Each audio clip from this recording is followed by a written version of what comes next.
The world's first programmable computer, the Zeus Z1, was able to perform 2 flops or floating point operations per second. Modern computers do this 27 trillion times faster, and this has been achieved in a mere 79 years. According to scientists, the power of computers will grow several million times more in the next 100 years. It's hard to even begin to imagine what kind of world our children and grandchildren will live in. Already, virtual worlds like the one, for example, in Grand Theft Auto, shock with their detail. It's easy to imagine that they will become indistinguishable from reality in the next 50 to 100 years. In fact, it's possible that we will be able to create virtual universes in which the characters really think and have minds similar to ours, but won't know that they live in a simulation. This is frightening on many levels. And what if we are such characters already? What if the whole world that you see outside the window is a simulation? Philosopher Nick Bostrom first introduced the general public to this hypothesis regarding the virtuality of our world back in 2003. Its essence was that if many technologically developed civilizations exist in our universe, then it is likely that they can create simulations similar to those in which you or your children play sitting at your computers, only millions of times larger and more realistic. This means that you or I could be in the role of an NPC, a non-player character, in some alien sandbox right at this moment. And people really are taking this seriously. Elon Musk, for example, said in 2016 that there's only one chance in a billion that our reality is not a simulation. When you hear such a thing from somebody like Elon Musk, serious doubts regarding the nature of our reality begin to arise. This forces us to at least begin a serious search for some kind of answers. And this we will do now. Evidence of our virtuality. Grand Theft Auto 5, also known as GTA 5, is a very good example of how all this could be accomplished. In the game, on one of the many streets of its virtual city called Los Santos, you see a very familiar picture. You are surrounded by cars that are hurrying to and fro somewhere into the distance, and crowds of people line the sidewalks. In general, everything's very similar to how it is in real life. And in the game, this general picture accompanies you everywhere, all the time, regardless of your location in Los Santos. If you turn a corner, you see more cars and more crowds of passers-by. So, being on that Los Santos street, you might think that the same story is happening to others, that life is alive and happening in the whole city at any point in the urban landscape. But, in fact, this is simply not true. You must not forget that everything you see is just an illusion, built just for you. While you are on the street with the conditional name A, absolute nothingness has filled Street B. Nothing happens there. The game continuously, magically draws for you this living, active life, while Street B drowns in silence and, in fact, barely exists. All modern video games work on this principle. When you are absent from a certain location of a virtual city, there is absolutely nothing at this location. No people, no cars, no city itself. The developers optimize the game in order to reduce the load on the computer hardware. Thanks to this, you can enjoy such incredibly realistic graphics and in-game physics that are the modern masterpieces of the gaming industry. If a player, or rather a character, turns and looks at something, the computer makes the image in front of him as detailed as possible, and the textures and objects behind the player's back, that is, out of view, become as simple as computationally possible, or really disappear altogether, except as a potentiality. As we said, this allows the computer to reduce the load on the game platform while maintaining beautiful graphics. If you look at the location from on high in GTA 5, the whole city will look as if it is in the palm of your hand, and you will see how cars are rushing up and down all of the numerous streets. So, does that mean the power of the console or computer is enough for such a complex and detailed picture? Let's not jump to conclusions. The fact is that the physics of the game also get simplified for objects like cars that are far from the observer. If we fire a rocket into such distances, we can barely see it explode. If we fly closer, then the explosion looks much more detailed and realistic, and requires far more computer power. The next example is the game Civilization V. If you quickly move the camera from one end of the map to the other, you will see the location loaded right before your eyes. The game engine is not perfect, so we can see how the view responds to our actions, realizing that we are looking at it. That is, the observer influences the game world by the very fact of his or her observation. This is how any video games of the future will work as well. Even if super powerful computers can simultaneously calculate all the more or less large objects in a large location, even over many years, small details will remain to be rendered. Flies, blades of grass, and yes, even microbes, of which there are quite a few, all of which will be loaded only under the gaze of the observer player. Everything is for the sake of optimization. So, after that gaming preface, we now move on to the first proof of the theory that we are living in a Matrix-like simulation. You may know about or remember one of the most famous experiments in the history of physics, the experiment of Thomas Young, the double-slit experiment. It was a real coup in physics and led many scientists into the study of quantum mechanics. If you throw solid balls at a shield with a slit cut into it, a single diffuse strip designating the strike points will appear on the screen behind the shield. If there are two slits in the shield, then there will be two strips. But how will waves behave if aimed at the shield? They will pass through the slot and spread out. The greatest impact of the waves will be in the line of the slit, as in the case with the balls. But if you add a second slit, everything changes. A number of alternating interference strips will appear on the projection screen. And when we shine light on the two strips, this is exactly what happens.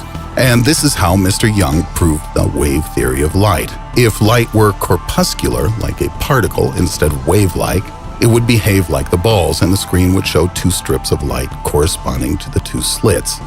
That didn't happen.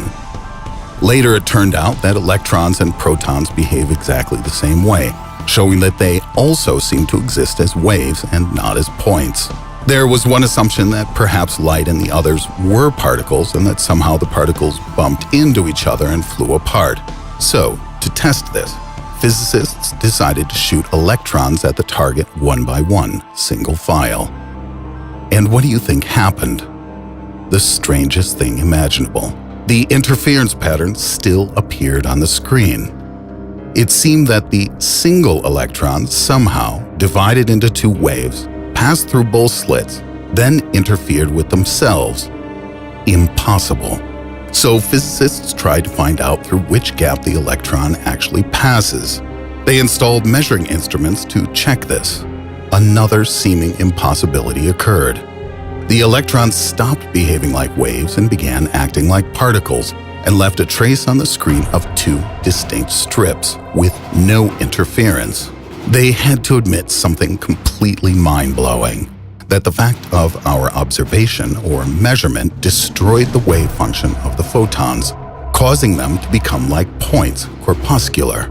The electron, under the influence of observation, behaved like a particle, flying through one slit and not through two.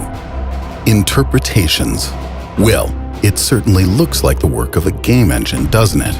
This might make you think that our world is running like a game on a computer. The computer's power is not enough to calculate the motion of each and every particle, so it uses a simplified model and applies precise calculations only if an observer needs to look at the particle, so as not to break the illusion of the reality of the world for the observer. Such an explanation could not have occurred to people from the past. The results of Thomas Young's experiment were published in 1803, when it was impossible to even think about virtual reality. There were many theories suggested for just what the heck was going on, and the most famous of them, the Copenhagen interpretation, was proposed in 1927. Niels Bohr and Werner Heisenberg suggested that elementary particles are both waves and particles. To measure an electron, it is necessary to strike it against the screen of the measuring device. The wave functions of the electron collapse when it is measured, and it becomes only a particle. And this means that it is not exactly the observer, but the measuring device that influences the result of observation. But if this theory is correct, it still does not discount the hypothesis of the simulated matrix world. For example, a programmed photon could propagate in the network as a wave and restart when the node is overloaded, turning into a particle. This way, one can explain both quantum waves and the collapse of the wave function. The second most popular explanation of the behavior of particles is the many worlds interpretation. To greatly simplify, it looks something like this. We can assume that there are parallel universes in which the same laws of nature operate, and for each act of measuring a quantum object, the world splits into several versions. Each of these versions sees its own measurement result and acts according to it in its universe. In the eyes of the layman, this is a strange explanation. But it's a free world, at least we think it is, and so anyone can decide which interpretation they like best. In a poll of physicists held 20 years ago at a symposium under the auspices of the University of Maryland, 13 voted for the Copenhagen interpretation, 8 for the many worlds theory, several other scientists chose other, less popular options, and 18 participants opposed all known interpretations. Disputes are still ongoing. In 2006, scientists conducted a more sophisticated version of the two-slit experiment, this time with a deferred choice element involved. In simplified form, it goes something like this. Particles are again shot through a barrier with two slits in it, but this time the observation of which slit they pass through is made at a time when the particles have already passed through the slit, but have not yet hit the projection screen. Like an observer who only opens his eyes after a certain moment. And can you imagine this? The electrons behaved like particles at this moment, as if nothing had happened from the moment of their launch from the electron gun. As if they did not pass through both slits and did not represent a wave. It seems the particles knew that they would be measured before it ever happened. The second proof. The next hint at the existence of a matrix can be arrived at from the maximum speed in the universe, the speed of light. Einstein explained that nothing could move faster than photons in a vacuum.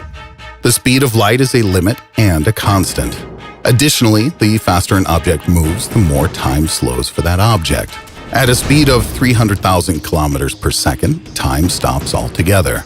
That is, you could get to distant galaxies, let's say 3 billion light years away, in the blink of an eye on a spacecraft that had such a speed, according to your time, of course. Those same 3 billion years would pass for a terrestrial observer. So time for a photon stands at 0. It cannot accelerate faster. For this, it would have to slow down time even more, which is impossible as time has already stopped. But why do speed and time have such a relationship? Why are space and time interrelated? The answer suggests a virtual world. The matrix hypothesis assumes that the speed of light is a product of information processing. That is, the world is being updated at a certain rate. It's 1 trillion times faster than any of our supercomputers now, but the principle is the same. Time slows down with an increase in speed. Because virtual reality depends on virtual time, each processing cycle is one tick. When the computer slows, the playing time also slows down a bit. This is very similar to the way in our world that time slows down with increasing speed or near to massive objects, which points to the possible virtuality of our universe. It can be assumed that in a ship that rushes with tremendous speed, the processing cycles of the system hang for the sake of saving resources. The third piece of evidence. The most serious proof that we live in a matrix simulation is quantum entanglement. Well, what is it exactly? A photon flying through space can be considered to be rotating. That is, it has something called spin. In fact, photons don't really rotate, but this is a simplified model.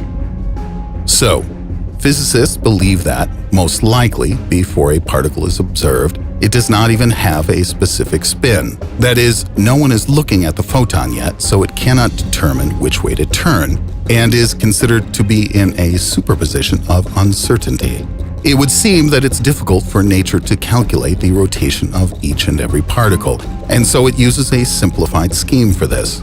But again, when an observer appears, the particle becomes physically more complex and more real, and its rotation is calculated. An experiment was proposed by Albert Einstein, which was to test the Copenhagen interpretation for strength.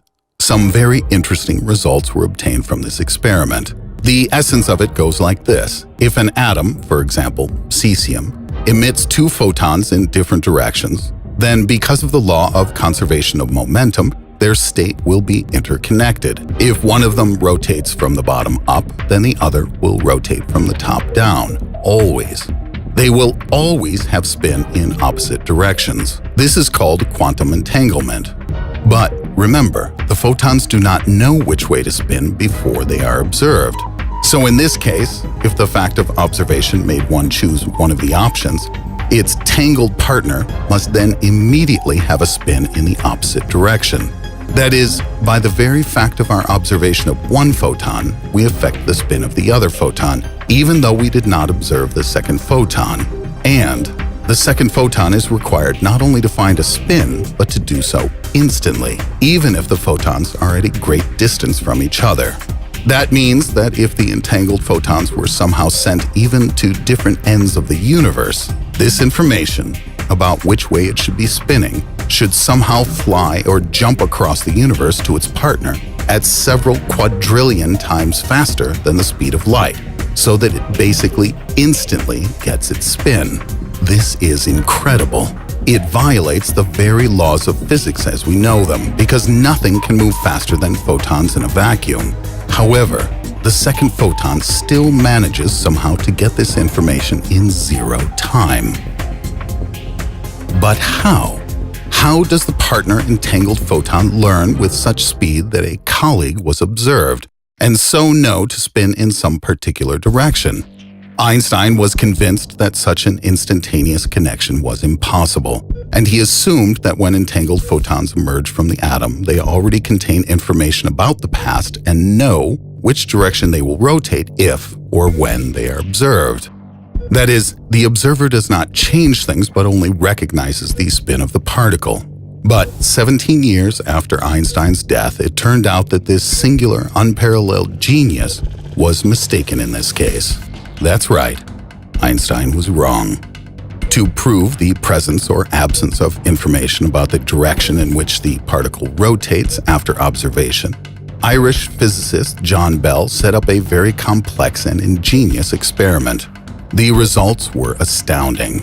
Bell proved that the entangled particle does not have a clue before it is observed in which direction it will spin. The photon randomly chooses a spin only after measurement. And this is proof that entangled elementary particles can transmit information to each other much faster than the speed of light. The experiment gave us more new questions than answers.